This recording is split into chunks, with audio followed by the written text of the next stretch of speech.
And welcome again to Cottage Talk. I am Russ Goldman. This is my match reaction, my 5 takeaways from Fulham's 3-0 loss to Newcastle United on Saturday at St. James's Park.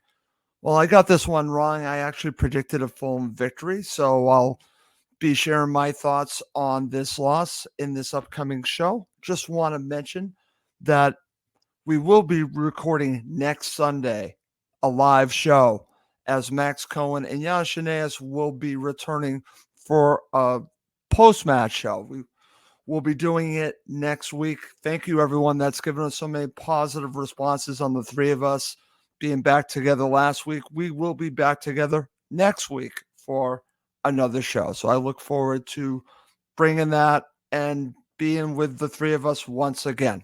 Okay, as always, please do subscribe on YouTube and Apple Podcasts.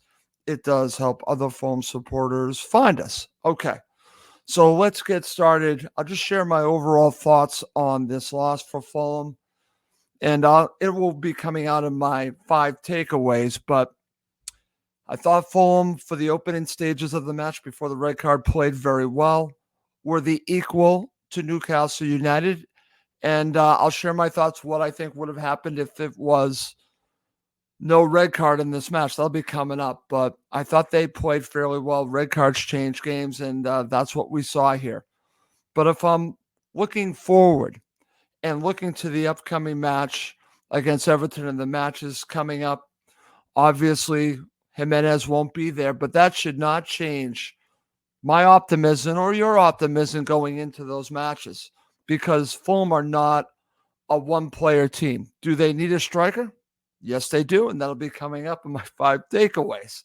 But you know what? This is a true team, and they played as a true team in this match in a loss. So for me, this does not change anything. This does not change my optimism for the rest of the season. And it's going to come out of my 5 takeaways. So if you're looking for a real negative show, a real downer because Fulham lost 3-0, this isn't the show for you. It absolutely is not. I'm still this optimist Russ, and I'm going to be sharing that in this episode. Let's start with number 5.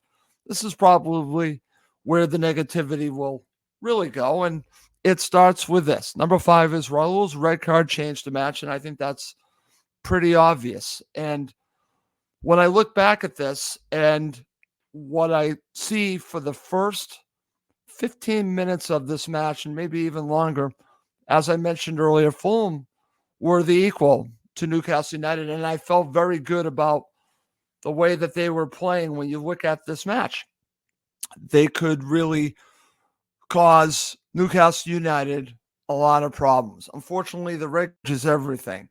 And for me, this all started with what happened to Raul with Lascelles. Now, I personally feel he should have gotten a yellow card. We're talking about Lascelles, but I think that Jimenez kept that feeling with him and kind of took it out on the player that he gets sent off for. Now, the referee did not give a yellow card, and that's an interesting thing because I think he should have.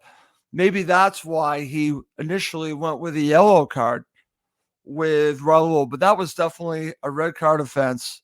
I think if you watch it back, you will see a player that basically realized halfway through that he was making a mistake and tried to change it, but just couldn't change it.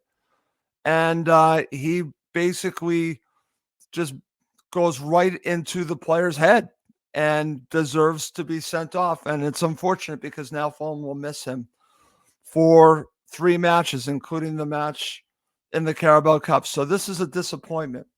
Like I said, his red card changed the match. Now Fulham have to play more defensively, but even in that first half, Fulham were still able to create an opportunity with Alex Iwobi and still looked a little bit dangerous. So did it really change how they played, that mentality? No, and that's what's good about this. Fulham still had the mentality. They were going to be more defensive-minded because they were down a man. But the philosophy of Marco Silva is still in these players. But the red card changed everything. I just thought it was just a matter of time before Newcastle United would score, and they scored multiple goals, but credit to the players for seeing this out in the first half. And until they gave up that first goal in the second half, I thought they did a really nice job. Really nice job playing with each other, playing for each other. Really good stuff. But that red card just changed everything. And it happens all the time. There was no way Fulham were going to win that match. Could they potentially have gotten a draw? Maybe. And I was thinking about this at the time. Liverpool went down a man at St. James's Park. They were able to win this match, but that's Liverpool. They have a lot more firepower behind them to be able to do this. Fulham do not have the firepower that Liverpool have. So it was never going to be a situation where they were going to win this match. I never saw that. I thought maybe if they could hold out long enough, they could nick a point, but that was not going to be the case, unfortunately, for Fulham in this match, and that red card changed everything. Let's go to number 4.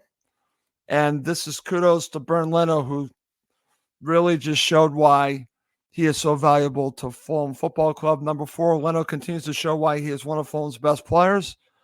And listen, Fulham have a few elite players. Leno is one of them. Thankfully, he signed a new deal, which is great. And he came up with some key saves. Without Leno, this result could have been a lot worse. They could have lost by more than 3 goals. So Bernd Leno just proves himself each and every match. And if you're an Arsenal supporter, what are you thinking at this point? Because I think they made a huge mistake. And this might be one of the buys of the year 2 years ago when Fulham got Bernd Leno. I mean, think about it. I mean, this was a steal for Fulham Football Club. And thankfully, Bernd Leno is enjoying his time at Fulham and hopefully will be their goalkeeper for years to come. He is that good.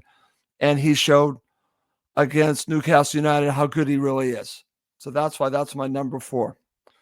Number 3, and this is going to be an interesting one because when you are down a man, Tom Kearney's ability to play will suffer because he's not really a defensive gem, being able to really do his defensive duties as much as some others will, but he still can play defensively, but that's not really what he's all about. Number 3, Tom Kearney needs to start regularly. And I've come to that conclusion. I'm basing this more on the first half and especially those first 15 minutes. Tom Kearney, I believe, is a huge part of why Fulham have been able to score all these goals lately. I truly believe that. He is the calming feeling in that central midfield, but he's also the facilitator. Tom Kearney is controlling everything. So for me, Tom Kearney needs to start regularly. Now, his age might be an issue with that, but I would still, if you can, try to start him as much as possible because his influence on Fulham Football Club is immense. In the second half, was he a liability? Probably. But they're down a man. What do you expect? But beyond that situation being down a man, I'm playing Tom Kearney on a regular basis. He is having a renaissance late in his career and has become so valuable to Fulham Football Club. He needs to be playing regularly. I'm convinced of it now. That's why Tom Kearney is my number 3.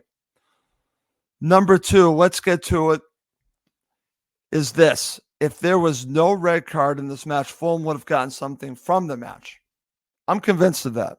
The first 15 to 20 minutes showed me that. Fulham were, as I mentioned earlier, the equal to Newcastle United. I know Newcastle United had all these injuries. You can hear them whine all about how many injuries they have, and they had more injuries, which actually would have helped Fulham if they did not have the sending off from Raul Jimenez. However, I think Fulham were the match for Newcastle United. And I look forward to the match at Craven Cottage because I think Fulham can play with this team and beat this team. I truly believe that. Those opening stages of the match prove that to me. They can play with a team like Newcastle United. They should not be intimidated by that. They were not intimidated at St. James's Park at all. I think that's evident. Fulham came there to play the way that they played, did not change how they played in those opening stages and looked very dangerous when they were going forward. The passing was all there. It was all there. And I believe the passing will still be there without Raul Jimenez. That's why I'm not panicked about these matches coming up, because the sum of the parts are still great.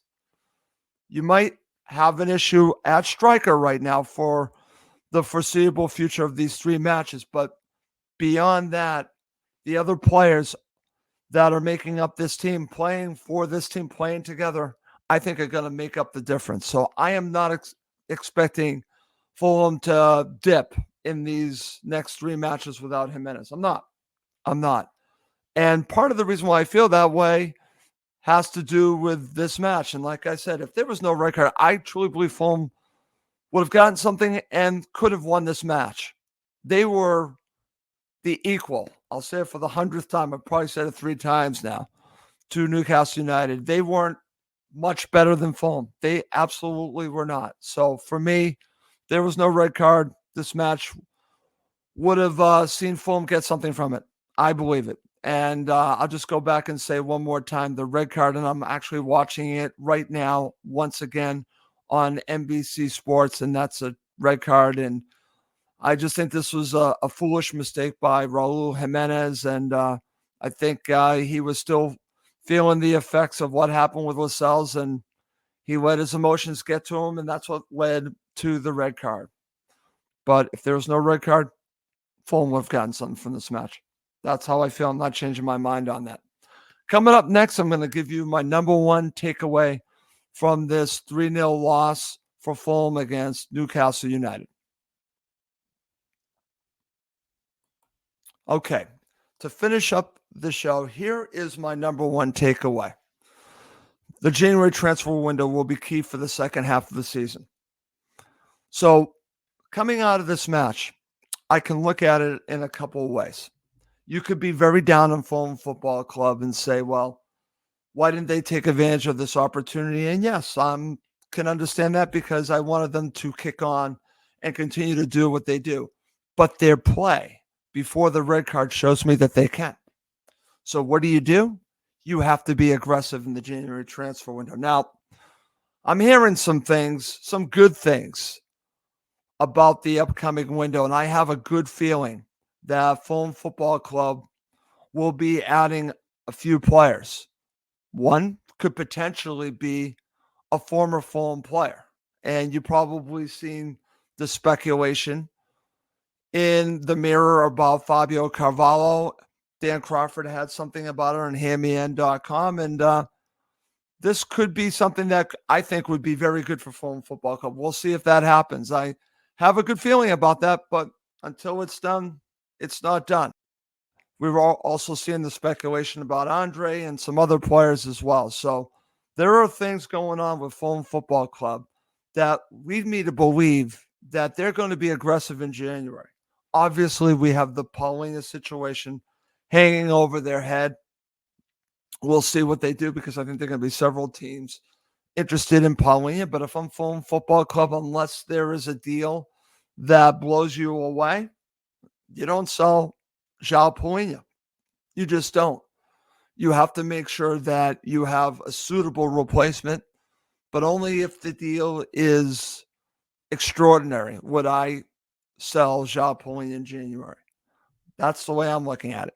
But regardless of his situation, they need to be aggressive, because they have a team here that can kick on the rest of the season and contend for Europe. Yes, I'm going to say it. They can contend for Europe. I'm not going to say once again that they're going to get 7th. That was my prediction, but you never know. I like the look of this team. I like how they play. We should be very proud of Fulham Football Club, even in this loss. You can be upset about what happened. I'm upset too. But if I'm looking at the big picture, I see a team on the rise, regardless of this 3-0 loss. And that's how I'm going to leave you. But I will say, what they do in January can take them to the next level. That's why that's going to be key for the second half of the season. Okay, well, that's going to end it for this episode. As always, please do subscribe on YouTube and Apple Podcasts. It does help other Fulham supporters find us. Well, that's going to do it for this episode. My name is Russ Goldman. Thank you, as always, for watching and listening to Cottage Talk, part of the talkSPORT Fan Network.